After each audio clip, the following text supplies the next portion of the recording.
কত বেড়ে জানি কেন ভাই এটা বুঝতে না পয়লা রোজানি মাসে বুঝা মিজাজ আবার 500 কোটি গেছে আমার তো কত রিল্যাক্স আছে না রিল্যাক্স তুমি আমি কইলে হইতো না আমার কাছে ভাই না আমি কইতে পারে রোজা খুবই ঠান্ডা লাগে খুবই ভালো লাগে রোজা মাস কোনো মানুষের লাগে মিজাজটাও ভালো করতে পারে কোনো আইবার সময় এখানে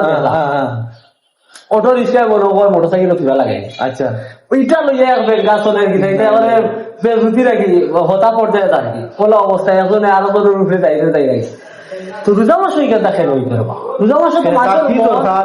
হুন্ডার আল্লাহর কি অত ফেরে জানি যে তার দায়িত্ব হইব পারি যে কিতা ওই গেছে আবু বেড়ে না আসো রক্ত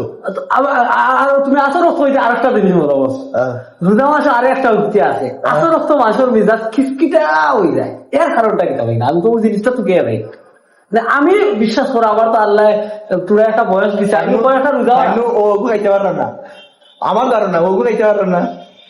তুমি বেটা খাইবে মাগরি বাদে খাস না মাথা নষ্ট হয়ে যায় আমার রোজার আসো মুখ এখান ফুটা হয়ে যায়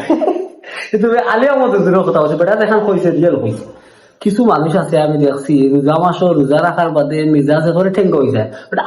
আমার তো ইলাকার হয় না রোজা হইল গিয়া শান্তি রোজা রাখিয়া যদি আল্লাহ যদি রোজা হইল গিয়া ধৈর্য কন্ট্রোল করা মহা আল্লাহ কইছেন তোমরা আমি ধৈর্য পরীক্ষা করিয়া রোজা রাখিয়া যদি অধৈর্য তুমি আচ্ছা একজনে তোমারে লাগাই দিছে তারা যদি তুমি মাফ করে দিতে পারো না ও রোজার মাসও একজনে তোমার কটু কথা কই দিছে তারা যদি কটু কথার পরিবর্তে কিছু কোয়া লাগে মাফ করে দিতে পারো না তো তুমি রোজা রাখা না রাখা তো তোমার কাছে